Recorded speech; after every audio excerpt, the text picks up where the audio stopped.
اسلامی مہینوں کے لحاظ سے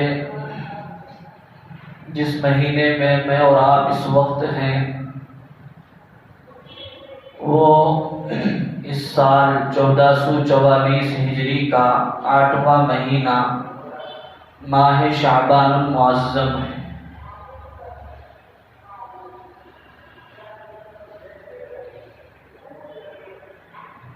شعبان کے معنی آتے ہیں پھیلنے کے، کسی بھی چیز کے پھیلنے کو عربی زبان والے شعبن کہتے ہیں۔ یہی وجہ ہے کہ حدیث میں بھی حضرت جناب محمد رسول اللہ صلی اللہ علیہ وسلم نے ارشاد فرمایا، الایمان بضع و شعبہ، کہ ایمان ایک شاخ ہے، ایمان ایک جڑ ہے، اور اس کی جو شاخیں ہیں وہ پھیلی ہوئی ہیں۔ کتنی پھیلی ہیں؟ آپ نے فرمایا 70 سے زائد ایمان کی شاخیں ہیں۔ ادناہا اماطۃ الاذی عن الطریق، اس میں سب سے کم درجے کی شاخ یہ ہے کہ آدمی راستے سے تکلیف دہ چیز کو ہٹائے۔ یہ بھی ایمانی عمل ہے اور ایمان کی شاخ ہے۔ اگر کوئی آدمی راستے سے گزر رہا ہے، کوئی مسلمان بحیثیت مسلمان ہونے کے راستے سے گزر رہا ہے اور راستے میں کوئی تکلیف دینے والی چیز پڑی ہوئی اس کو نظر آئے اور اس چیز کو ہٹائے بغیر، اس چیز کو دور کرے بغیر، کنارے پر لگائے بغیر وہاں سے ایک مسلمان گزر جاتا ہے، تو حضرات محدثین نے فرمایا کہ اس کے اندر آخری سطح کا جو ایمان تھا وہ ایمان بھی ختم ہو چکا ہے۔ آخری درجے کا، کم سے کم ادنا درجے کا مومن مسلمان، جس کے تعلق سے یہ کہا جائے کہ یہ مسلمان ہے، اگر راستے سے گزرتے ہوئے وہ تکلیف دینے والی چیز کو ہٹاتا نہیں، بلکہ آج کل ہمارا حال تو یہ ہے، ہماری گلیوں کا حال یہ ہے کہ سب سے زیادہ راستوں میں تکلیف دینے والی چیزیں جو پیدا کرتے ہیں وہ ہم مسلمان ہیں۔ راستوں میں کچرا ڈالنے والے ہم ہیں، راستوں میں نلیاں ڈالنے والے ہم ہیں، راستوں میں گاڑیاں بے ترتیبی کے ساتھ پارک کرنے والے ہم ہیں۔ ہر طرح کی تکلیف جو راستے سے پیدا ہوتی ہے اسے کریٹ کرنے والا آج کا مسلمان ہے۔ کتابوں میں لکھا ہے ایک یہودی دن کے دوپہر کے حصے میں راستے پر سے گزرتے ہوئے اس نے یہ دیکھا کہ راستے میں کوئی تکلیف دینے والی چیز ہے، تو وہیں کھڑے ہو کر اس یہودی نے اپنی کتاب بائبل کی قسم کھائی کہ میں بائبل کی قسم کھا کر یہ کہتا ہوں کہ صبح سے لے کر اب دوپہر تک کوئی مسلمان اس گلی سے گزرا نہیں ہے، کوئی مسلمان نہیں گزرا ہے۔ لوگوں نے، اس کے مذہب والوں نے بھی اور دیگر مختلف لوگوں نے اس سے پوچھا کہ آخر کیا بات ہے کہ تو اتنے کانفیڈنس کے ساتھ، اتنے اعتماد، بھروسے، یقین کے ساتھ یہ بات کہہ رہا ہے کہ صبح سے لے کر دوپہر تک کوئی مسلمان اس راستے سے گزرا نہیں ہے؟ تو اس نے یہ کہا کہ میں نے اس تکلیف دینے والی چیز کو صبح بھی دیکھا اس کے بعد کے اوقات میں بھی دیکھا، اور اب دوپہر کے قریب کا وقت ہے، اس وقت میں بھی میں یہ چیز دیکھ رہا ہوں، لامحالہ طور پر کئی گزرنے والے یہاں سے گزرے ہوں گے، شاہراہ عام ہے جہاں لوگ گزرتے ہیں وہ راستہ ہے، لیکن میں نے یہ جو بات کہی اس لیے کہی ہے کہ ایک دھرم مسلمانوں کا ایسا دھرم ہے کہ جس تنہا دھرم اور مذہب میں یہ بات ہے کہ راستے میں تکلیف دینے والی چیز کو ہٹانا بھی ان کے نزدیک نیکی ہے، صدقہ ہے۔ اب اگر کوئی مسلمان یہاں سے گزرا ہوتا تو لامحالہ طور پر، ضروری طور پر وہ اس تکلیف دینے والی چیز کو وہاں سے ہٹاتا اور نیکی حاصل کر دیتا۔ یہ تکلیف دینے والی چیز صبح سے لگاتار یہی پڑی ہے، تو اس کا یہ مطلب ہے کہ کوئی نیکی حاصل کرنے والا مسلمان یہاں سے نہیں گزرا جس نے اس نیکی کو حاصل کرتے ہوئے اس تکلیف دینے والی چیز کو ہٹایا ہے۔ اگر کوئی مسلمان گزرا ہے اور اس نے اس تکلیف دینے والی چیز کو نہیں ہٹایا تو وہ میرے نزدیک مسلمان بھی نہیں۔ بالکل صحیح بات ہے کہ اس نے وہی بات کہی ہے جو حضرت تاجدار بطحا احمد مجتبی محمد عربی صلی اللہ علیہ وسلم نے فرمایا کہ اماطۃ الاذی عن الطریق صدقہ، الایمان بضع وسبعون شعبہ فافضلها قول لا الہ الا اللہ، کہ ایمان ہے اس کی 70 سے زیادہ شعبے ہیں، اس میں افضل وہ اللہ کے کلمے کا کہنا، لا الہ الا اللہ کا کہنا ہے۔ وہ اماطۃ الاذی عن الطریق، اس میں ادنا درجہ ایمان کا کم سے کم درجہ یہ ہے کہ آدمی راستے سے تکلیف دینے والی چیز کو ہٹا دے۔ اگر راستے میں تکلیف دینے والی چیز کو نہیں ہٹاتا تو پھر اس کا ایمان گویا کہ ختم ہو گیا ہے۔ اللہ ہم سب کی حفاظت فرمائے۔ آج جتنی گندگی ہمارے راستوں میں ہوتی ہے، ہماری گلیوں میں ہوتی ہے، ہر مسلمان تقریباً راستے کو اپنی جاگیر سمجھتا ہے، اپنی پراپرٹی سمجھتا ہے، اور 2 اڑی 3 اڑی گھر سامنے بننے کو وہ یہ سمجھتا ہے کہ یہ اللہ کی طرف سے ایک فرض حکم ہے، وہ یہ سمجھتا ہے۔ 2 اڑی سامنے کر لے گا، 3 اڑی گھر سامنے کر لے گا، اپنا دکان بنائے گا تو اس میں جو نقشہ تیار کرے گا اس نقشے میں ایسا نظام بنائے گا کہ 2-3 اڑی فری میں فگٹ میں راستے کا اسے مل جائے۔ راستے کا حق ہے کہ راستے میں لوگوں کے گزرنے کی جگہ میں، حتیٰ کہ اکرام المسلمین میں حضرت مولانا عاشق الہی بلند شہری رحمت اللہ علیہ نے صاف لکھا ہے کہ مسجد عام مسلمانوں کا حق ہے۔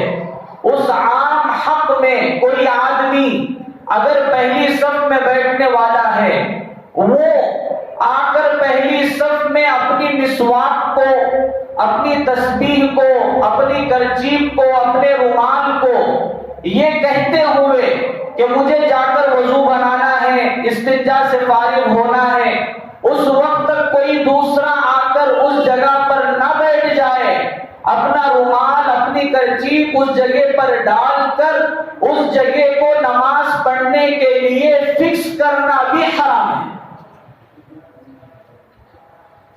کیا آپ مسلمانوں کے حقوق ہیں،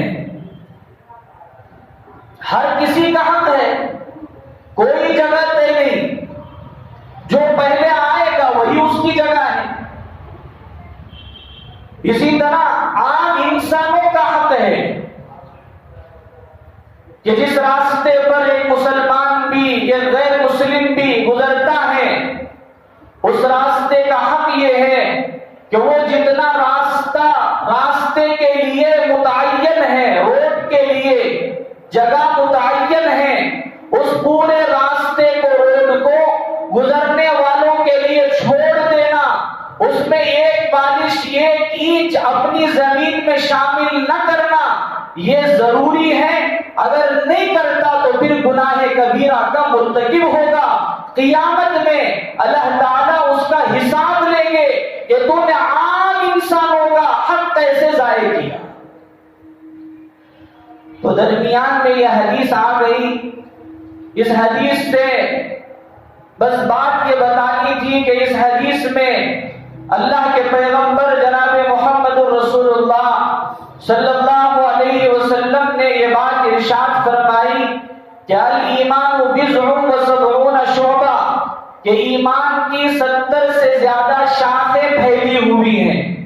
تو شعبہ کے معنی آتے ہیں پھیلنے کے، اسی سے ہے لفظ شعبان، شعبان کا مہینہ، کہ شعبان کے معنی پھیلنے کے۔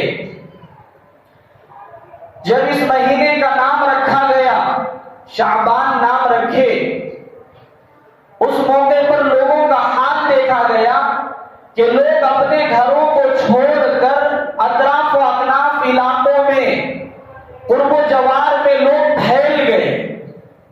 کیوں؟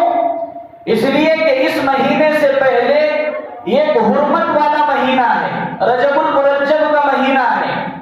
اس رجب المرجب میں عرب کا حال یہ تھا کہ وہ سفر نہیں کرتے تھے، وہ جنگ کے لیے، قتال کے لیے اور اپنے آپسی بدلے کے لیے وہ سفر نہیں کرتے تھے۔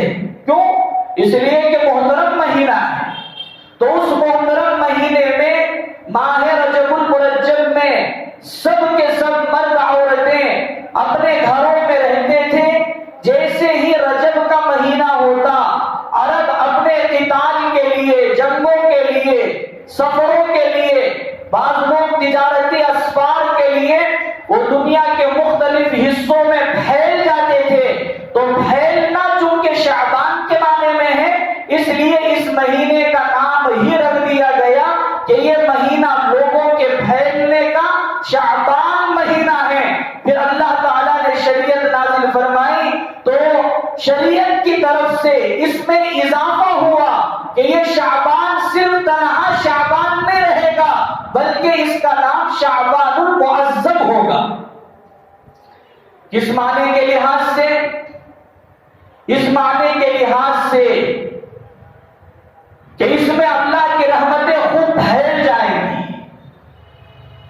اللہ کی رحمتیں، جو رمضان کا مہینہ آنے والا ہے، اس کی تیاری کے لیے اللہ تعالیٰ شعبان کے مہینے ہی سے، اس پورے مہینے میں اللہ اپنی رحمتوں کو عام کر دے گی۔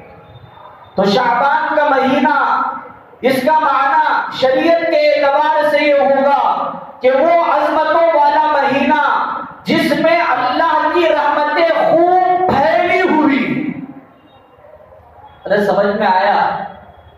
نہیں آیا؟ آ گیا؟ شعبان المعظم کے معنی ایسا عظمتوں والا مہینہ، ایسی خوبیوں والا مہینہ جس میں اللہ کی رحمتیں، اللہ کی نوازشیں، اللہ کے انعامات، احسانات خوب پھیلے ہوئے جس مہینے میں ہو، اس مہینے کو ماہ شعبان کہا جاتا ہے۔ اب اس مہینے میں ہے کیا؟ اللہ کے نبی علیہ السلام کی حدیث ہے، حضرت عائشہ رضی اللہ عنہا فرماتی ہیں، فقدت رسول اللہ صلی اللہ علیہ وسلم لیلۃ، ایک رات جب میری باری تھی، میرے پاس آپ رات گزارنے کے لیے آنا تھا، آپ تشریف لائے، میرے گھر آپ کا قیام تھا، باریاں متعین تھی ازواج مطہرات کے درمیان۔ حضور اکرم صلی اللہ علیہ وسلم عصر کے بعد مغرب تک تمام ازواج مطہرات کے گھروں میں آپ چکر لگاتے، ان کے حالات معلوم کر لیتے، لیکن اس کے علاوہ دن و رات کے اوقات متعین تھے کہ اس دن اس زوجہ کے پاس جانا ہے، اور دوسرا رات کا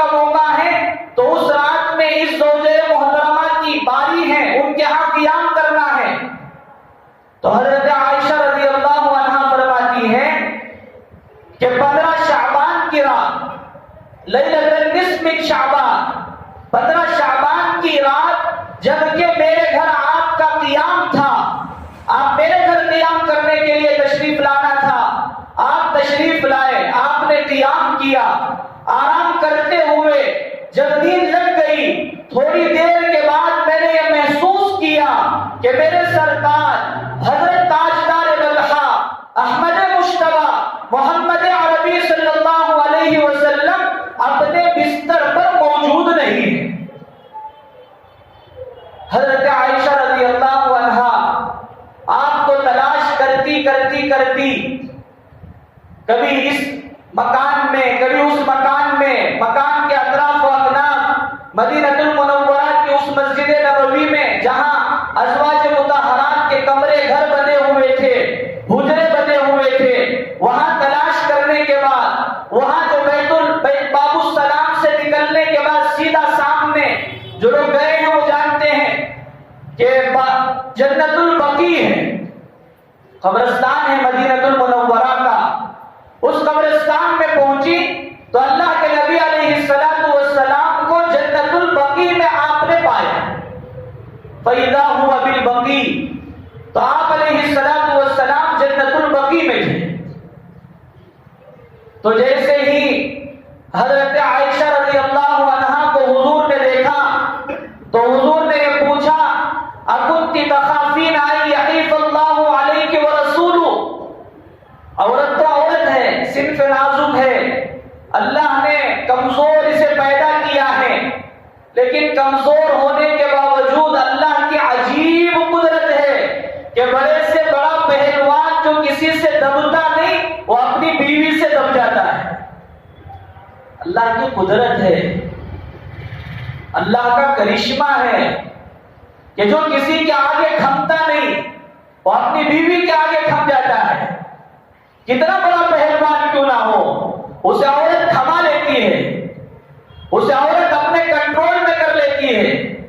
تو اللہ کے نبی علیہ السلام نے حضرت عائشہ سے پوچھا اَكُنْتِ تَخَافِينَ أَن يَحِيفَ اللَّهُ عَلَيْكِ وَرَسُولُهُ، اے عائشہ کہ تمہارا یہ گمان ہے کہ اللہ اس کا رسول تم پر ظلم کر دے گا، تمہارا دن طے ہے، تو کیا تمہارا یہ خیال ہے کہ تمہارے حجرے میں آرام کرنے کو چھوڑ کر اللہ کا رسول کسی اور کے پاس چلا جائے گا، کسی اور کے ہاں آرام کر لے گا؟ کیا تمہارا یہ خیال ہے کہ اللہ اس کا رسول ظلم کر دے گا؟ اللہ اس کا رسول یہ سوئی کے ناکے کے برابر بھی کسی پر ظلم نہیں کرتے، لہذا یہ خیال مت رکھو کہ میں نے تمہارے اوپر کچھ ظلم کر دیا ہے۔ تو حضرت عائشہ نے کہا کہ میں انسان ہوں، میں عورت ہوں، یا رسول اللہ انی ظننت انک اتیت بعض النساء، یقیناً میں نے یہ گمان کیا، جس گمان کو آپ نے پرکھ لیا، آپ نے میرے چہرے پر پڑھ لیا، یا رسول اللہ یقیناً میں نے یہ گمان کر لیا تھا کہ آپ کسی اور زوجہ محترمہ سے ملاقات کے لیے تشریف لے گئے ہوں۔ تو اس موقع پر آپ نے فرمایا اے عائشہ یہ گمان نہ رکھو، اللہ اس کا رسول بالکل ظلم نہیں کرتا۔ آگے یہ بات فرمائی کہ دیکھو یہ جو رات ہے یہ رات 15 شعبان کی رات ہے، شب برات ہے۔ اس رات میں کیا ہوتا ہے؟ اذا كانت ليلة النصف من شعبان، کہ جب یہ 15 شعبان کی رات آتی ہے تو اللہ تعالی ينزل اللہ تعالی من السماء، کہ اللہ تعالی آسمان سے اپنے عرش سے الى السماء الدنیا پہلے آسمان پر تشریف لاتے ہیں، فَيَغْفِرُ لِأَكْثَرَ مِنْ عَدَدِ شَعْرِ كَلْبٍ، آپ نے فرمایا قبیلہ بنو کلب جس کی بکریاں بہت زیادہ ہیں، محدثین نے بیان کیا خود اس کے مالک کو اس بات کا علم نہیں تھا کہ اس کے پاس کتنی بکریاں ہیں، کتنی سو ہیں، کتنی ہزار ہیں، اس کی کیا تعداد ہے، اس کو اس کا مالک خود نہیں جانتا۔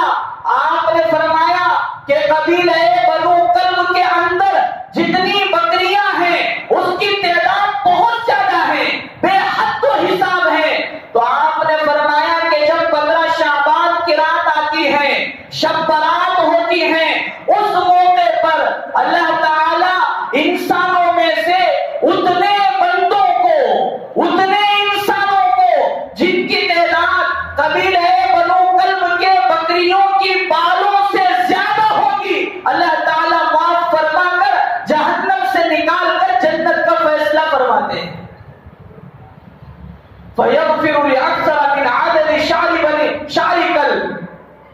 کہ بنو کلب جو قبیلہ ہے اس کی بے حد و حساب بکریاں ہیں. یہ ایک بکری کا بھی حساب لگے 10,000 سے حساب لگو, کم سے کم 10,000 ہی چھوٹی بالا کتنے ہوتے, ہزاروں کی تعداد میں. یہ ایک بکری کا اگر عالم 10,000 سے بھی مان کے چلے تو اگر 100 ہو گئی تو کتنے ہو گئے, 1 کروڑ انسان ہو گئے. اللہ تعالیٰ انہیں معاف فرماتے ہیں, ان کے گناہوں کو معاف فرماتے ہیں. اس لیے اے عائشہ میں یہاں تشریف لایا اور یہاں جتنے مدفون ہیں ان کی مغفرت کے لیے اور اپنی امت کی مغفرت کے لیے اللہ سے مانگنے کے لیے اپنے بستر کو چھوڑ کر میں یہاں تشریف لایا. پھر دوسری روایت ہے جس میں حضرت علی رضی اللہ عنہ راوی ہیں, فرماتے ہیں کہ اللہ کے نبی علیہ السلام نے ارشاد فرمایا اذا كانت ليلة النصف من شعبان, کہ جب 15 شعبان کی رات آئے کیا کرو, قوموا لیلہا, اس رات میں جاگو, اس رات میں اللہ کی عبادت کرو, اس رات میں اللہ کو منا لو. جو سال بھر نافرمانیاں کر کر ہم نے اللہ کو ناراض کر لیا ہے, اس رات میں جاگو. مغفرت والی رات ہے کہ اللہ تعالیٰ معاف فرمائیں گے, گناہوں کو معاف فرمائیں گے. لہذا رات جاگو اور رات جاگنے کے بعد اگلے دن کا روزہ رکھو. رات جاگی, عبادت کی, ذکر کیا, تسبیح کیا. رات جاگنے کا مطلب ہم نے یہ سمجھ لیا ہے جہاں بھی قرآن و حدیث میں قیام لیل کی بات آئی ہے اس سے مراد یہ ہے کہ رات جاگو انفرادی عبادات کے ذریعے, اجتماعی کوئی عبادت نہیں. عبادات میں اور نوافل میں سب سے بہترین طریقہ اللہ کے قرب کا یہ ہے کہ آدمی انفرادی طور پر الگ الگ اللہ کی عبادت کر کے اللہ کو راضی کرنے کی کوشش کرے. اجتماعی کوئی عبادت نہیں. جیسے بعض جگہ دیکھا گیا خواتین نماز پڑھتی ہیں, اس میں ایک خاتون پیچھے بیٹھ کر وہ صلاۃ التسبیح کی نماز پڑھاتی ہے. 10 عورتیں, 20 عورتیں, 25 عورتیں وہ صلاۃ التسبیح کی نماز پڑھ رہی ہیں. انہیں پیچھے بیٹھ کو گن لے کر کے, وہ ہو گیا ماں 15, چلو رکوع کرو, وہ ہو گیا ماں 10, چلو قیام کرو, قوما کرو, چلو سجدے میں جاؤ. اگر وہ باہر سے کسی خاتون کا لقمہ قبول کرتی ہیں, فقہا نے بیان کیا کہ اس کی نماز فاسد ہے, اس کی نماز چلی گئی, تمام خواتین کی نماز چلی گئی.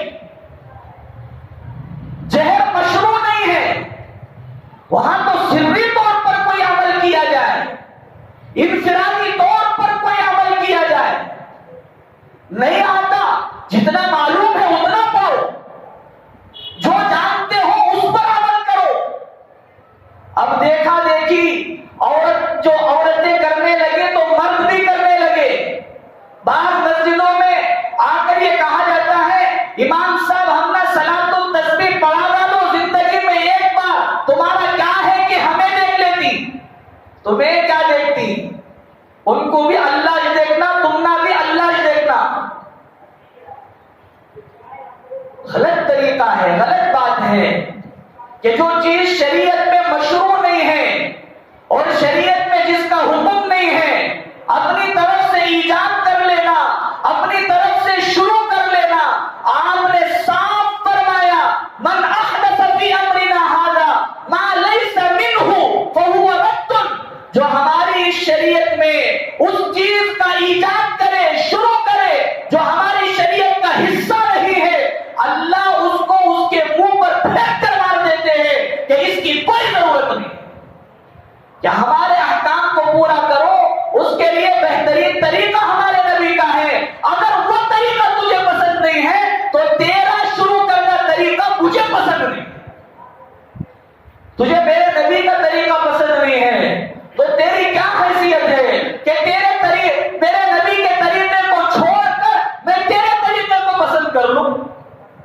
اگر کرنا ہے کوئی کام اس طریقے پر کر جس طریقے پر میرے محبوب نے کیا ہے. مجھے میرا محبوب پسند ہے, اس کے طریقے کو جو فالو کرے گا وہ میرا محبوب بن جائے گا. تو آپ نے فرمایا کہ جب 15 شعبان کی رات آئے تو ایک تو غلطی ہمارے سے عبادات کی لائن میں بھی ہوتی ہے کہ صلاۃ التسبیح کی نماز اجتماعی طور پر یا بعض جگہ رات بھر ایک رحال پر رکھ کر قرآن مجید زور سے پڑھا جاتا ہے. پورے سال بھر میں کم سے کم 2 قرآن مجید پڑھنا ضروری ہے. ہمیں 15 شعبان کو ایک پڑھ لیں گے اور شب قدر 26ویں کو ایک پڑھ لیں گے. اس کا طریقہ کیا؟ امام صاحب مؤذن صاحب کو پکڑ لیے, تمہیں زور سے پڑھو, ہمیں پورے سننے کی گویا کہ سال میں 2 قرآن پڑھے جیسا ہوگا. یہ شریعت میں اپنی طرف سے نئی چیز کا گڑنا ہے, یہ خلاف شریعت کام ہے. تو حکم یہ دیا گیا قوموا لیلہا, اس رات میں جاگو, 10 منٹ جاگ سکتے ہو 10 منٹ جاگو, آدھا گھنٹہ جاگ سکتے ہو آدھا گھنٹہ جاگو. یہ نہیں کہا گیا کل لیلۃ کہ پوری رات جاگنا ہے. پوری رات جاگو, ویلی کا کرو, فجر کی نماز چھوڑ ڈالو, سحری بھاری ہوٹل میں جا کر شیواجی نگر میں مارکیٹ میں کسی اور اچھے مقام پر فرزوٹون کی کسی ہوٹل کو آباد کر کے آ جاؤ. اب آگے فجر کی نماز بھی گئی, ظہر کی نماز بھی گئی, عصر مغرب سب چلی گئی. اچھی طرح یاد رکھ لے, یہ آدمی ساری رات بھر نوافل پڑھتا رہا اور فجر کی جو فرض نماز ہے اسے چھوڑ دیا تو پوری رات اس کی بیکار ہو جائے, پوری رات ضائع ہو جائے. یا پوری رات کہ جس رات میں اللہ آئے تھے آسمان اول پر, اس روایت میں ہے جو حضرت علی رضی اللہ عنہ نے بیان کیا, یہ فرمایا کہ جب 15 شعبان کی رات ہو, رات جاگو عبادت کے ساتھ, گپ شپ کے ساتھ نہیں, غیبت کے ساتھ نہیں. بعض مسجدوں میں یہ بات بھی دیکھی گئی حلقے لگتے ہیں, 4 جنے وہاں 4 جنے وہاں, شیرینی بانٹی جاتی ہے. وہ بانٹنے سے پہلے جو بیٹھ کر مسجد میں 1 سال کی عبادت کا یا 1 مہینے کی عبادت کا ثواب حاصل کرے, وہ 5 منٹ میں غیبت کر بہتان لگا کر, الزام تراش کر یا مسجد کی کمیٹی کے بارے میں کچھ غلط سلط کہہ کر اپنی پوری زندگی کی عبادت کو ضائع کر لیتے ہیں. کیا اتنے پیسے لیے دیکھے تو معمولی لڈوا دے دی سو, عجیب و غریب طرح کے الفاظ. کیا جی انہوں فقیرہ چاہ کا انتظام نہیں کر سکتے؟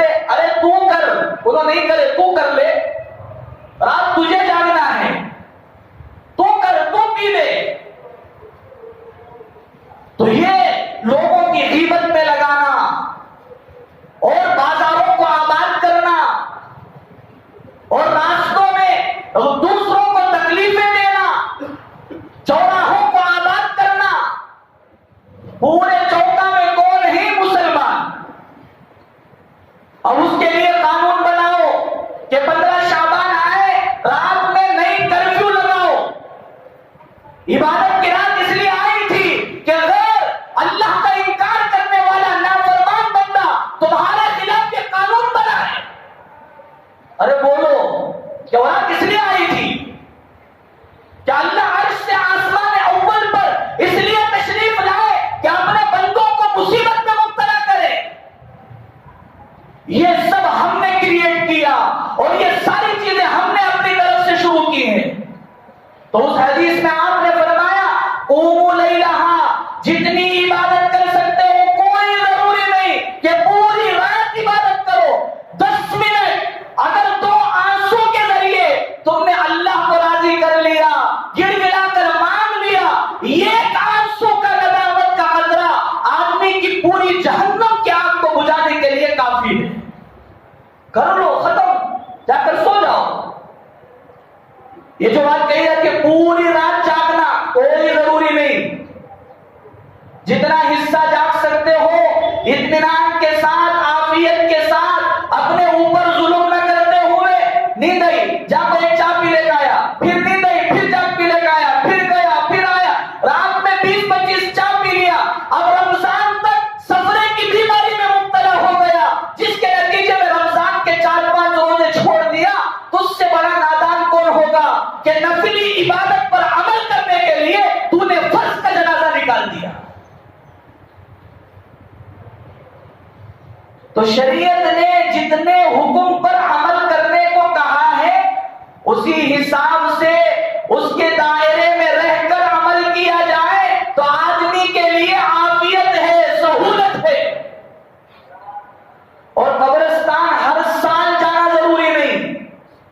حدیث میں یہ حضرت عائشہ رضی اللہ عنہا کی جو روایت ملتی ہے، پورے احادیث کے ذخیرے میں ایک مرتبہ ملتی ہے کہ ایک مرتبہ آپ تشریف لے گئے، تو اگر پوری زندگی میں ایک مرتبہ چلا جائے اس استحبابی عمل پر حکم ہو گیا، اب ہر سال جاری۔ ٹھیک ہے، کوئی جا رہا ہے، آپ اطمینان کے ساتھ، کوئی ہنگامہ نہیں، کوئی شور نہیں، کوئی شرابہ نہیں، عافیت کے ساتھ، اطمینان کے ساتھ گیا، کوئی عبادت وغیرہ کر سکتا تھا کیا، قل درود پڑھا، اپنے والدین کے لیے، بڑوں کے لیے مغفرت کی دعا کی، چلا گیا، اس میں تو کوئی حرج نہیں۔ لیکن وہ جانے کے لیے ٹولی بنا کو جانا اور ایک آدمی کا انتظام کر کے جانا، دعا کرنے والے کو ساتھ میں پہلے طے کر کو فکس کر کو بلا لے جانا، تمہارے والد کے لیے تم سے بہتر کوئی دعا نہیں کر سکتا۔ اچھی طرح یاد رکھ لیجیے، آپ کا بھائی اگر مدفون ہے، مرحوم ہے، اس کے لیے آپ کے دل سے نکلنے والی طلب جو آپ کے اندر موجود ہے وہ کسی اور کے اندر موجود نہیں ہے، اس لیے اپنے مرحومین کے لیے آپ خود دعا کرو۔ بھاڑے کے دعا کرنے والوں کا انتظار مت کرو، یہ الگ چیز ہے، میں سب کا انکار نہیں کرتا، یہ الگ مقام ہے کہ کسی بزرگ آدمی سے، کسی اللہ والے سے، کسی عالم دین سے، کسی متقی پرہیزگار سے اس امید کے ساتھ کہ اگر یہ دعا کرتے ان کی دعا جلد قبول ہوگی اور مغفرت کا سامان جلد مہیا ہوگا، یہ الگ مسئلہ ہے۔ لیکن اسے چھوڑ کر منجے کیا بھی نہیں آتا، جو سال بھر شراب پیتا ہے، داڑھی بڑھاتا ہے، ایسے دنوں میں تیار ہو کر آتا ہے، اس سے آپ دعا کرائیں مغفرت کا سامان بند ہو جائے۔ ہو سکتا ہے مغفرت ہونے والی تھی، اس کی وجہ سے اور بند ہو گئی۔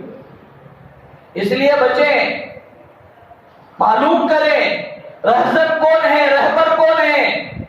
تو رات جاگنا ہے عبادت کے ساتھ، پھر جب اگلا دن آئے تو فرمایا سومو نہارہا، مستحب عمل ہے کہ اگلے دن میں روزہ رکھو، رکھ سکتے ہو رکھو، نہیں رکھ سکتے کوئی مسئلہ نہیں۔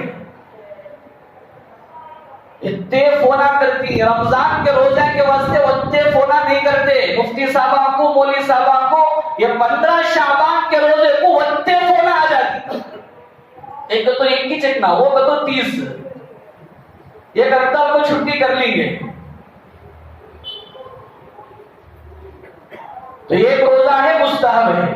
اس کے بعد علماء نے فرمایا رمضان کی تیاری کے لیے اس کے بعد 15 شعبان کے بعد، 15 شعبان کا روزہ ہے، رات جاگے دوسرا دن روزہ، وہ مستحب ہے۔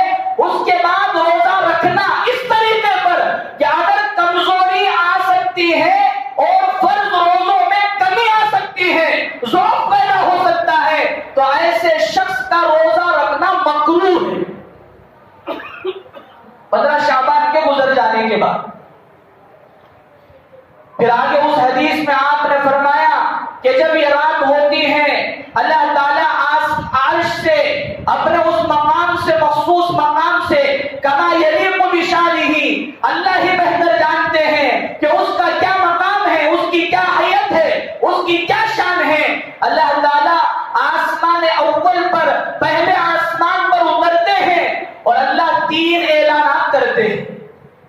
ارے بولو کتنے؟ 3۔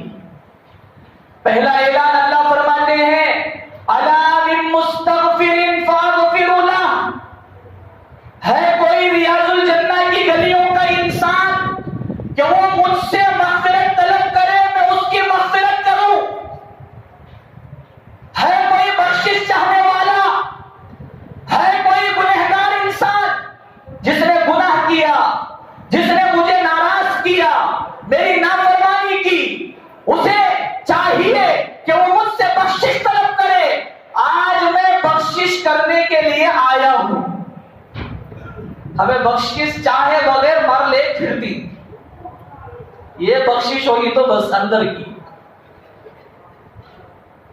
تو اللہ تعالیٰ اعلان کرتے ہیں بخشش چاہنے والوں بخشش چاہ لو، میں تمہاری بخشش کرنا چاہتا ہوں۔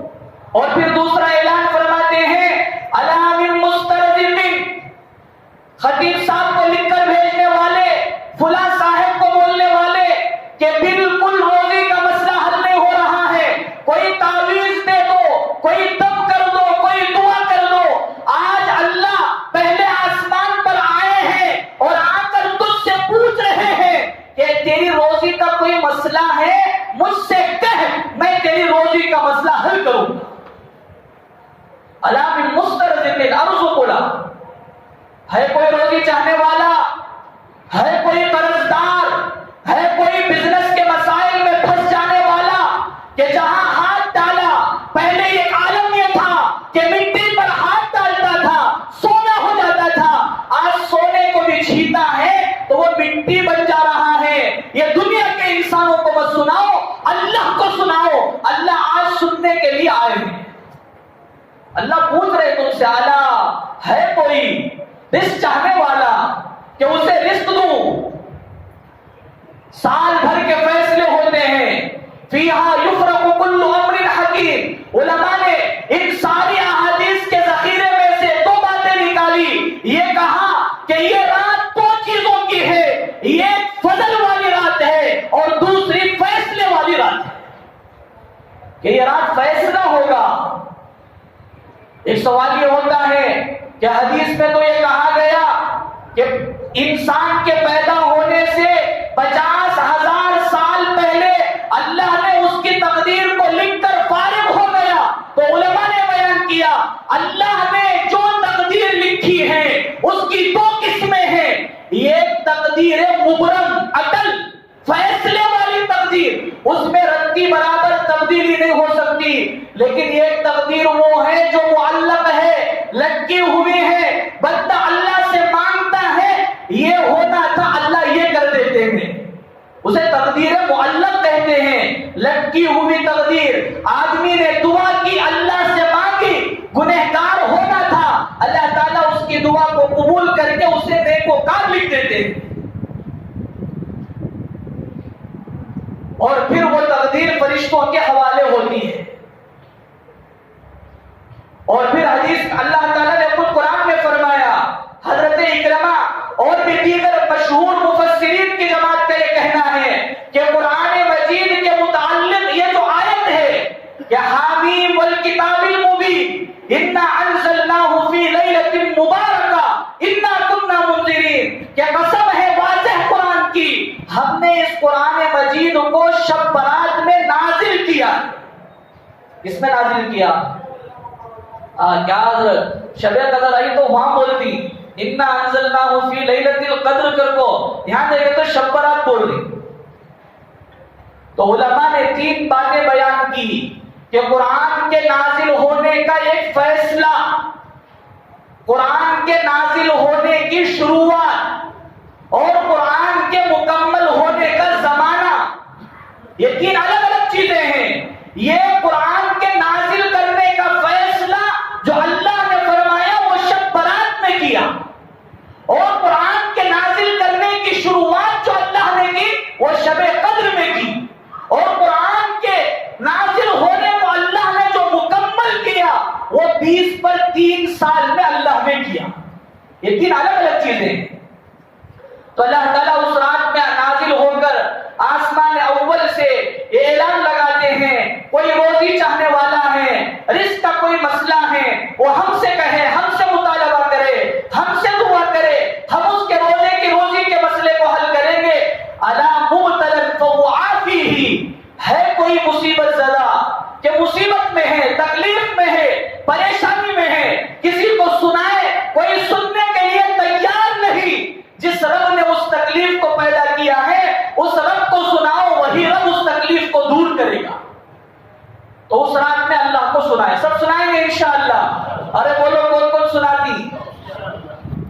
ہوا 10 لازے سنو، 5 لازے سنو، 2 لازے سنو، لیکن سنانے کے واسطے بیٹھ کو گپ شپ نہ کو کرو، مسجد میں غیبت نہ کریں، مسجد میں زور زور سے آوازیں نہ کریں، مسجد کا خیال رکھیں، یہ اللہ کا گھر ہے، کسی بڑے آدمی کا نہیں، بڑے سے بڑے الیس اللہ باحکم الحاکمین، جو تمام حاکموں سے بڑا حاکم ہے اس کا یہ گھر ہے۔ یہ ایم ایل اے کے گھر میں گئے تو پورے گنڈیاں سیدھا کر لیتی، اللہ کے گھر میں آتے گنڈی کھول کر آتے، تو اس سے بڑا بے شرم کون ہوگا؟